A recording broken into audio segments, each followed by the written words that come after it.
विधानसभा का महासंग्राम। ये बात उस समय की है जब 2018 के विधानसभा चुनाव में मध्य प्रदेश में कांग्रेस की सरकार बनी थी। ये बात उस समय की है जब ज्योतिरादित्य सिंधिया अपने 22 समर्थकों विधायकों के साथ कांग्रेस छोड़कर भारतीय जनता पार्टी में शामिल हो गए थे। ये बात उस समय की है जब मध्य प्रदेश की 28 विधानसभा सीटों पर उपचुनाव हुए थे। और ये बात उस समय की है जब मध्य प्रदेश में धर्म के नाम पर राजनीति हुई थी।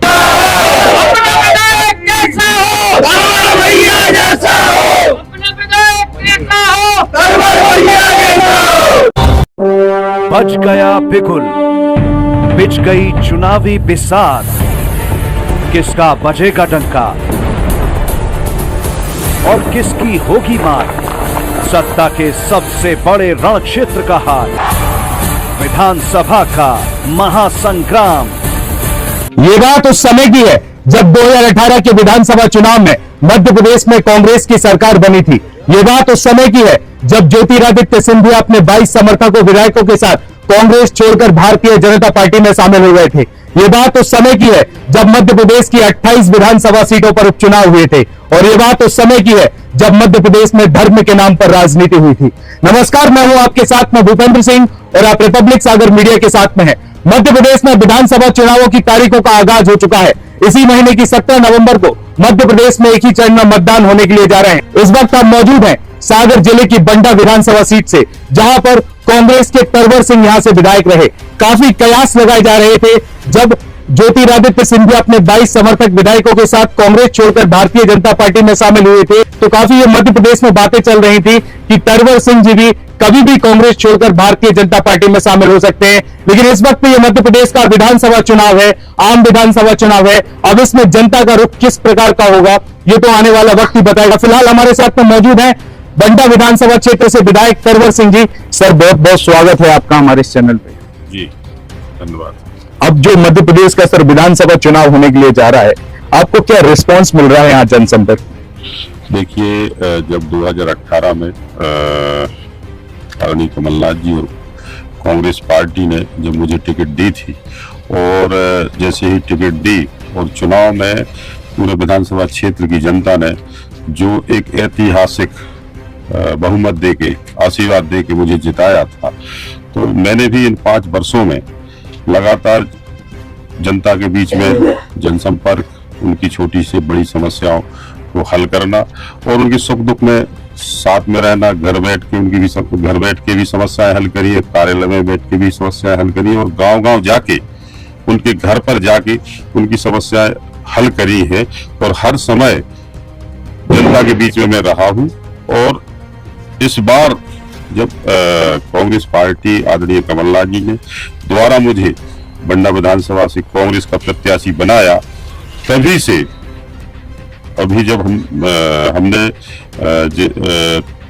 नामांकन भरा था उस दिन बंडा विधानसभा क्षेत्र की जनता ने बता दिया कि हमारा और विधानसभा क्षेत्र की जनता का आपस में क्या संबंध बन चुका है। उस दिन आपने जिस दिन नामांकन दर्ज किया था तो काफी जनसैलाब देखने के लिए मिला था बंडा विधानसभा क्षेत्र से। लेकिन हम एक दूसरी तरफ बात करेंगे कि भारतीय जनता पार्टी ने यहाँ से जो दावेदार को घोषित किया था, उम्मीदवार को, वो चुनाव की तारीखों का ऐलान होने के पहले किया था। यानी कि जातिगत समीकरण को देखते हुए वीरेंद्र सिंह लोधी को टिकट दिया।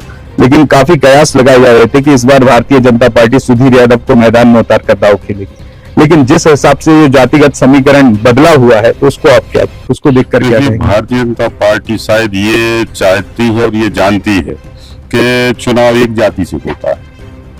देखिए, चुनाव हर एक वर्ग, हर एक जाति के लोग चुनाव में वोट करते हैं। किसी एक जाति से चुनाव जीता नहीं जाता। लेकिन विधानसभा क्षेत्र अगर बंडा की बात करें तो ऐसा कोई वर्ग नहीं, ऐसी कोई जाति नहीं जिस जाति से, जिस वर्ग से मेरा संबंध ना हो। हर एक वर्ग, हर एक जाति मेरे साथ है और आने वाले चुनाव में मेरा समर्थन भी करेगी, मुझे वोट भी करेगी। काफी त्रिकोणीय चुनाव देखने के लिए मिल रहा है बंडा का। बड़ा दिलचस्प चुनाव है। कांग्रेस से आप हैं तरवर सिंह जी, भारतीय जनता पार्टी से वीरेंद्र सिंह लोधी जी है, सुधीर यादव जी ने आम आदमी पार्टी से दाव खिला है, मैदान में उतरे हैं, रणजोर सिंह बुंदेला भी इस बार बसपा में उतरे हैं।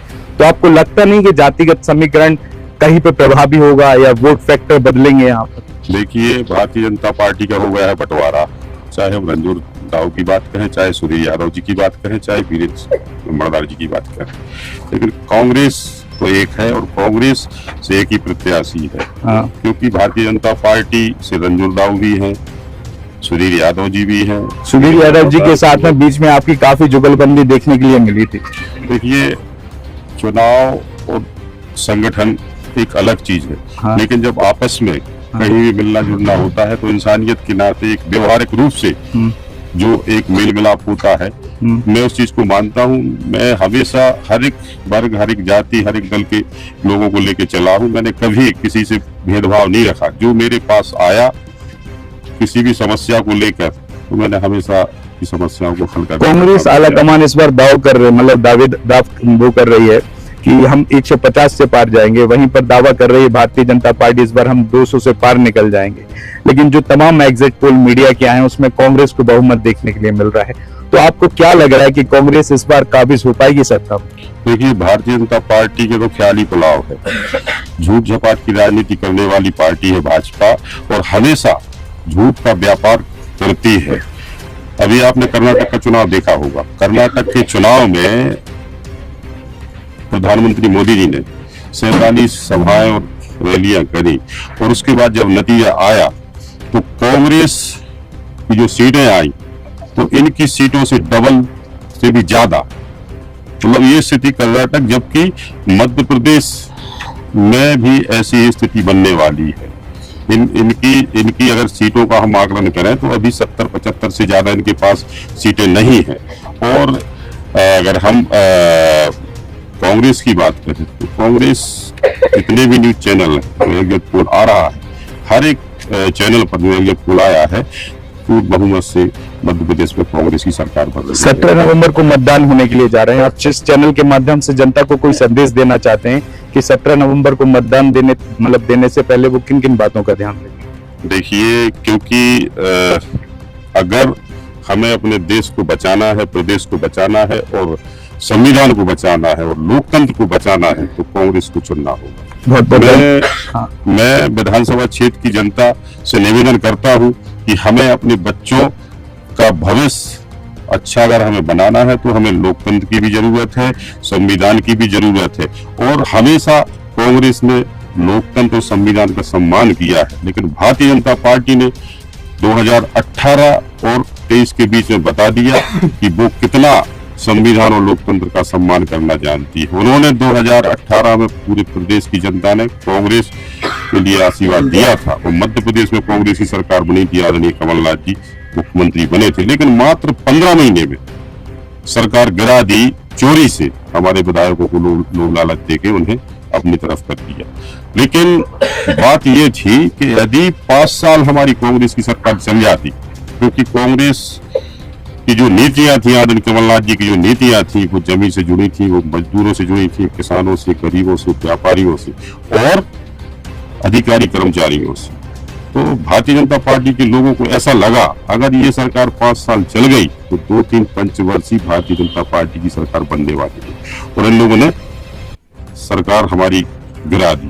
पूरे प्रदेश में और पूरे देश में वातावरण ये बन चुका है कि पूरे प्रदेश की जनता कांग्रेस के साथ भारतीय जनता पार्टी के खिलाफ में चुनाव लड़ी। एक सवाल और मुझे याद आया कि भारतीय जनता पार्टी ने चुनाव के कुछ ही समय पहले कई जन प्रभावी योजना निकाली, जैसे कि लाडली बहना योजना निकाली, सीखो कमाओ योजना निकाली, अब तो लाडली बहना आवास योजना भी निकाली है।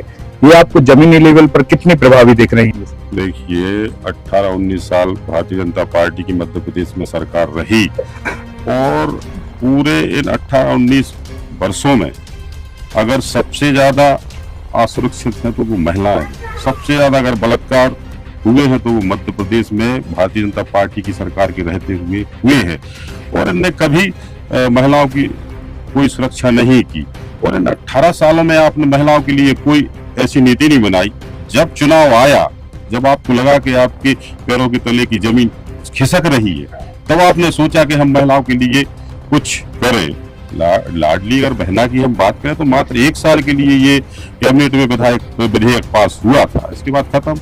लेकिन हमारी जो नीति है, हमारी कांग्रेस पार्टी की जो नीति है, नारी सम्मान योजना, उसमें कोई सब ऐसी वाली कोई उम्र का वो नहीं, उसमें 1500 रुपये 18 वर्ष से ऊपर की कितनी क्यों ना माता बहनें, चाहे 100 वर्ष की क्यों ना हो, उनके लिए 1500 रुपये प्रति माह देने का कांग्रेस की सरकार बनने पर काम किया जाएगा। और साथ ही साथ में सबसे जो अगर अच्छी हम बात करें तो जो भी प्रियंका गांधी ने जो घोषणा करी है, पहली से 8वीं क्लास के छात्र छात्राओं के लिए 500 रुपये प्रति माह, साल के होंगे 6000, 9वीं से 10वीं के छात्र छात्राओं के लिए 1000 रुपये प्रति माह, साल के होंगे 12000, और 11वीं 12वीं के छात्र छात्राओं के लिए 1500, साल के होंगे 18000। तो उसमें देखो बच्चे छात्र छात्र जो सरकारी स्कूल में पढ़ते हैं, तो एक तो वो पूरे मतलब 10वां है स्कूल लगता है, तो स्कूल भी जाएंगे, उन्हें अच्छी शिक्षाएं मिलेंगी, साथ साथ में जो भी पढ़ाई को लेकर जो भी आर्थिक रूप से जो समस्या बनती वो भी खत्म हो जाएगी। तो ये देखिए भारतीय जनता पार्टी के लोग कर रहे हैं, और जनता भी जानती है, सभी लोग जितने भी बुद्धिजीवी व्यक्ति हैं सभी लोग जानते हैं कि इन्होंने कितना भ्रष्टाचार को बढ़ावा दिया है। मैं इस चीज को मानता हूं कि भ्रष्टाचार देखो खत्म तो टाइम लगेगा, लेकिन भारतीय जनता पार्टी की सरकारों में भ्रष्टाचार को इतना बढ़ावा मिला है। चलो सर, बहुत बहुत धन्यवाद चैनल के साथ जुड़ने के लिए।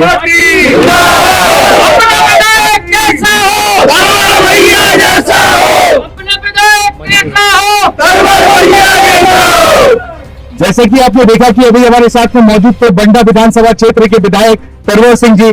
इस बार कांग्रेस ने उन्हें पुनः प्रत्याशी बनाकर बंडा विधानसभा क्षेत्र से मैदान में उतारा है।